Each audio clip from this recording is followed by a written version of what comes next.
আসসালামু আলাইকুম বাবা, আমি কলেজের একজন ডাক্তার। আমি আপনার উপর কিছু পরীক্ষা করবো, আপনার কোনো সমস্যা হবে না। যদি কোনো সমস্যা হয় তাহলে আপনি আমাকে বলবেন। এটা আমি হচ্ছে গ্রেডিং ইনফ্লেশন এবং প্রসেসিং নিলাম। নেওয়ার পর হচ্ছে আমি sir I want to need screening for hepatitis. Sir আমাকে ইনফেকশন দিয়ে দিবেন। তারপর হচ্ছে আমি পজিশনিং করবো এক্সারসাইজ। ওনার যদি শার্ট বা হচ্ছে করা থাকতো আমি একটু করে নিতাম, তারপর আমি প্রপার পজিশনটা করলাম যাতে আমার লেফট এই যে শোল্ডারের এক্সিলাটা ভালো দেখাচ্ছে। তারপর আমি ইন্সপেকশনে চলে যাবো। ইন্সপেকশনে হচ্ছে আমার চেস্ট সিস্টেম দেখতে হবে, চেস্টের শেপটা দেখতে হবে, বেরাল শেপ কিনা, তারপর স্ট্যাটাম এক্সট্রাটাম আছে কিনা, ক্রেনিয়াটাম আছে কিনা। তারপর আমি ওই বেশি গিয়ে এপিক্সের ওই পর্যন্ত তাকান ইন্সপেকশন। এখানে আবার কিছু কিছু আমার পালস দেখতে হবে, যেমন কার্ডিয়াক পালস আছে, তারপরে এপিক্সিক পালস আছে, ইম্পালস, সুপ্রাস্টার্নাল ইম্পালসগুলো আছে, তারপর হচ্ছে আপনার সুপ্রা ক্লেভিকুলার যে ইম্পালস সেগুলো আছে, সেটা আমি দেখি। তারপর আমি অ্যাঙ্গুলস ব্রিং আছে কিনা, কোনো ডিফর্মিটি আছে কিনা, সিমেট্রি আছে কিনা, রেসপিরেটরি প্যাটার্নটাও দেখে নিব। সাথে সাথে আমি যদি পারি একটু তাহলে হচ্ছে জেবিপি এইখানে রেজ আছে কিনা এটা আমি একটু ফলো করবো। প্লাস সেখানে আমি গাইনোকমেস্ট্রি আছে কিনা বোঝা যাচ্ছে কিনা সেটা দেখবো। প্লাস এখানে স্পাইরাল নেভাই আছে কিনা সেটা দেখবো। এই আমার ইন্সপেকশন শেষ। এখন আমি পালপেশনে চলবো। পালপেশনের প্রথম পার্টটাই হচ্ছে আমার এপিক্স স্টার্ট করার জন্য প্রথম আমার লকেট করার জন্য হাত দিয়ে এরকম ফ্ল্যাট করে আমি হাতটা এরকম নেব। ফ্ল্যাট করে হাত দিয়ে আমি দেখবো যে অ্যাপেক্স বিট পাই কিনা। যদি আমি অ্যাপেক্স বিটটা না পাই, বাবা আপনি একটু বাম দিকে এরকম ঘুরে যান তো। হ্যাঁ, লম্বা করে একটু শ্বাস নিন। ধরো আমি অ্যাপেক্স বিটটা এখানে পেয়ে গেছি, আমার হাতে কিন্তু অ্যাপেক্স বিটটা বাঁচতেছে। আপনি আবার আগের মতো হয়ে যান। হ্যাঁ, আমি এখানে অ্যাপেক্স বিটটা লকেট করলাম। লকেট করার পর আমি হচ্ছে আমার ডান হাত দিয়ে এখানে ইন্টারকোস্টাল স্পেস বরাবর গুনে গুনে আসবো। দেখা যায় এই যে আমার অ্যাঙ্গেল অফ ফ্লুইডস থেকে 2, 3, 4, এদিকে আমি ফিফথেই পাচ্ছি, ফিফথ। তারপর আমি মিড ক্লেভিকুলার লাইন পর্যন্ত আসবো। আমি দুইটা পয়েন্ট আইডেন্টিফিকেশন করলাম আমার পকেট থেকে। আমি আমার ফিতাটা বের করে নিলাম, ট্যাপ নিয়ে আমি দুইটা পজিশনকে নিলাম। নেওয়ার পর দেখা যাচ্ছে এখানে প্রায় 9.5 পর্যন্ত আসছে। আমার এফেক্টিভ লকেট করা এইভাবেই আমার শেষ।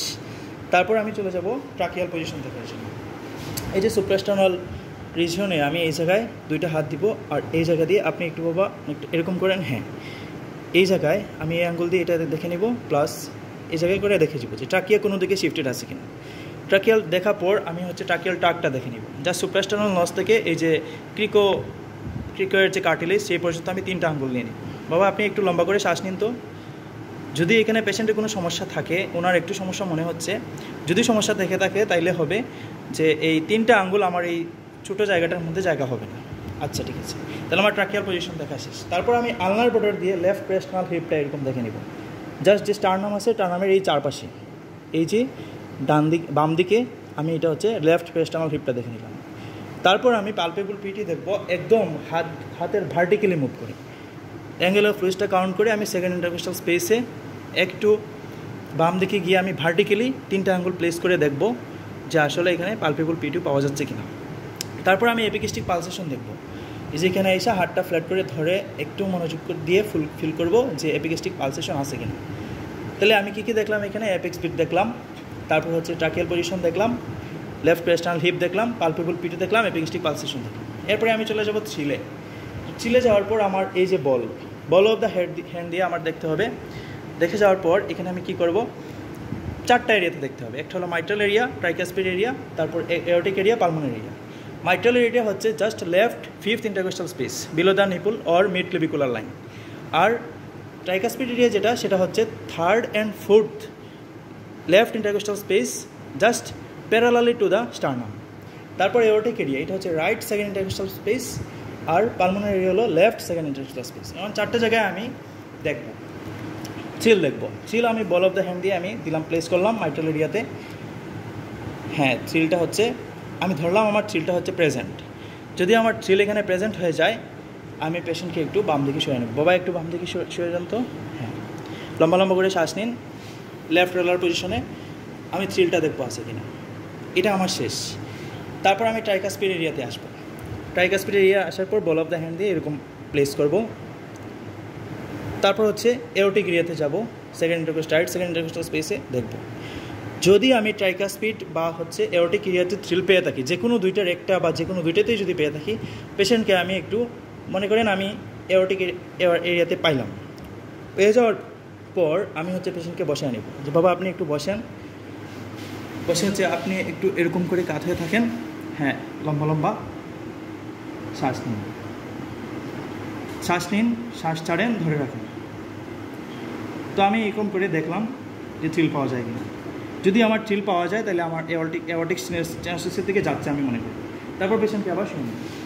এখানে আবার কথা আছে, প্রতিটা থ্রিল দেখার সময় আপনার অবশ্যই এই ক্যারোটিড আর্টারিকে অক্লুড করে রাখতে হবে। আমি কিন্তু এক হাত দিয়ে ধরছিলাম, মাঝে মাঝে আমি ছেড়েও দিয়েছিলাম, কিন্তু এটা যদি কেউ ধরে না রাখে তাহলে তার সমস্যা হবে। আচ্ছা, যাই হোক, আমার 4টা এরিয়াতে আমি পালমোনারি এরিয়াতেও আমি থ্রিল দেখতেছি, পালমোনারিতে আমার থ্রিল দেখা শেষ। এই যে মনে রাখবেন, যখন হচ্ছে আমি এই ক্যারোটিক আর্টারিটা আমি অক্লুড করব, থ্রিল থেকে অক্লুড করাটা শুরু হবে এবং এক্সামিনেশনের লাস্ট পর্যন্ত আমার অক্লুডেশনটা থাকবেই। আচ্ছা, আমার থ্রিল দেখা শেষ, এখন আমি পারকাশনে যাব। পারকাশন অ্যাকচুয়ালি কার্ডিয়াক ডালনেসটা দেখার জন্য। আপনি চাইলে করতে পারেন 3 দিক থেকে, এই দিক থেকে একবার করলাম, এদিক থেকে একবার করলাম, এদিক থেকে একবার করলাম। আমি কার্ডিয়াক ডালনেসটাকে এখানে আইডেন্টিফিকেশন করলাম। তবে সিবিএস সিস্টেম এক্সামিনেশন বা প্রিকোডিয়াম এক্সামিনেশনে কার্ডিয়াক ডালনেসটা না দেখলেও চলে। এখন আমি চলে আসবো অসকালটেশনে। অসকালটেশনে অবশ্যই আমার স্টেথো নিয়ে রাখতে হবে এবং সেখানে যেটা করতে হবে, আমি 2টা জিনিস দেখবো, একটা হলো হার্ট সাউন্ড, একটা হলো এডেড সাউন্ড। তো হার্ট সাউন্ডটা কি, 4টা এরিয়াতে দেখবো ডায়াফ্রাম দিয়ে। আমি আমার স্টেথো প্রপার পজিশনে নিলাম, চেক করে দেখলাম ঠিক আছে কিনা। তারপর আমি ক্যারোটিড আর্টারিটা আবার অক্লুড করলাম, ডায়াফ্রাম দিয়ে দেখবো। প্রথম হচ্ছে মাইট্রাল এরিয়াতে দেখলাম, ট্রাইকাসপিড এরিয়াতে দেখলাম, এওরটিক এরিয়াতে দেখলাম, তারপর পালমোনারিতে। পালমোনারিতে দেখার সময় বলতে হবে আপনি লম্বা লম্বা করে শ্বাস নিন তো বাবা, হ্যাঁ। মনে রাখবেন এই 3টে এরিয়াতে কোনো ধরনের ইনস্ট্রাকশন দেওয়া লাগবে না, কিন্তু পালমোনারি এরিয়াতে যেহেতু লাঙ্গের সাথে ব্লাডের হার্টের ভালো সম্পর্ক এবং সেখানে সার্কুলেশন যাতে ভালো হয়, এই জন্য হচ্ছে লম্বা লম্বা করে শ্বাস নিতে ইনস্ট্রাকশন দেওয়া হয়। সবগুলোই আমি দেখবো ডায়াফ্রাম দিয়ে। তারপর আমি চলে আসবো মারমার দেখার সময়। মারমার দেখার সময় আমি যেহেতু আগে থেকেই এই মাইট্রাল এরিয়াতে ডায়াফ্রাম দিয়ে হার্ট সাউন্ডটা দেখে নিয়েছিলাম, সো এখন আমি ডিরেক্ট বেলটা ইউজ করব। বেল দিয়ে আমি হচ্ছে কি দেখব, মাইট্রাল এরিয়াতে মারমার আছে কিনা সেটা দেখব। বাবা শ্বাস নিন, শ্বাস ছাড়েন, ধরে রাখেন। আমি যদি পেয়ে যাই তাহলে হচ্ছে আমি, বাবা আপনি একটু বাম দিকে কাত হয়ে যান, হ্যাঁ। তারপর হচ্ছে আমি ডায়াফ্রামকে আবার ইউজ করব। ডায়াফ্রামকে ইউজ করে এক্সিলারি রিজনে আবার দেখব মারমার আছে কিনা। যদি মারমারটা আমি পেয়ে যাই, মানে মাইট্রাল এরিয়ার মারমারটা যদি এক্সিলারি রিজনে মুভ করে, শিফট করে, তাইলে আমরা বুঝে নেব যে ওনার মাইট্রাল রিগার্জিটেশন প্রেজেন্ট, তো ওনার এ ধরনের কোনো সমস্যা নেই। তারপর হচ্ছে আমি চলে আসবো ট্রাইকাসপিড এরিয়াতে। ট্রাইকাসপিড এরিয়াতে আবার ডায়াফ্রাম দিই, এখানে কোনো ধরনের ইনস্ট্রাকশন লাগবে না। এই 2টা এরিয়া দেখার পর আমি পেশেন্টকে বসায় নেব। বাবা আপনি একটু বসে পড়েন তো, পেশেন্টকে বসায় নেব, ক্যারোটিড আর্টারিটা অক্লুড করব। আবার এই ডায়াফ্রাম দিয়েই হচ্ছে আমি এওরটিক এরিয়াতে দেখব। বাবা শ্বাস নিয়ে ছেড়ে দিন, ধরে রাখেন। কোনো ধরনের সাউন্ড, আমি মারমারি অ্যাবডোমিনাল সাউন্ড পাচ্ছি না।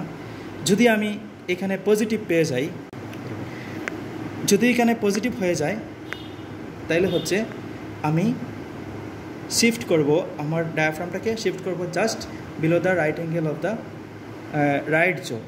এই অ্যাঙ্গেল অফ দ্য ম্যান্ডিবল থেকে রাইট জোয়ের দিকে মুভ করব। মুভ করার পর তারপর হচ্ছে আমি যদি এখানে আমি এই মারমারটা পেয়ে যাই, তাহলে আমি এখানে দেখব যে এওরটিক স্টেনোসিস প্রেজেন্ট, ঠিক আছে। তারপর আপনি বসে থাকেন পালমোনারি এরিয়াতে। পালমোনারি এরিয়াতে যাওয়ার পর আপনি জুড়ে শ্বাস নিয়ে ধরে রাখেন তো বাবা, ডায়াফ্রাম দিয়ে দেখব পালমোনারিতে, হ্যাঁ এইভাবে করে আমি মারমার দেখব। এরপরে হচ্ছে আমি পেশেন্টকে আবার শুয়ে নিতে পারি। এখানে আবার এই এডেড সাউন্ডের সাথে সাথে মারমার দেখার সাথে সাথে হার্টের এখানে পেরিকার্ডিয়াল কোনো রাব আছে কি না, তারপর ওপেনিং স্ন্যাপ আছে কি না, তারপর হচ্ছে ইজেকশন ক্লিক আছে কি না, সেটা আমি দেখে নিতে পারি। এগুলো আমার মারমার দেখা শেষ হয়ে গেলে তারপর আমি পেশেন্টকে ধন্যবাদ দিয়ে আমার এক্সামিনেশন শেষ করবো। সবাইকে ধন্যবাদ, অনেক সময় দিয়েছেন। আপনার বুকের মধ্যে তেমন কোনো সমস্যা নাই, তো আপনার যে সমস্যাটা হয়ে গেছে সেটার জন্য মনে হলো যে আপনার প্রস্রাবের একটি সমস্যা আছে, আর এই বমির একটু সমস্যা করতেছে, মাথা ব্যথা করতেছে, আপনার ইনজেকশন করা আসবে। ইনজেকশনের এফেক্টটা কমে গেলেই হচ্ছে আপনার মাথা ব্যথা করছে, বুঝছেন? তারপর আমরা দেখে নেবো আপনার নাম কি? জাওয়াদ। বেড নাম্বার কত জানি আপনার? 6। আচ্ছা ঠিক আছে, আমরা দেখবো আপনার কোন সমস্যা আছে, ঠিক আছে? তো পেশেন্টকে ধন্যবাদ দিয়ে তারপর হচ্ছে ওনার তারপর পরিধান করতে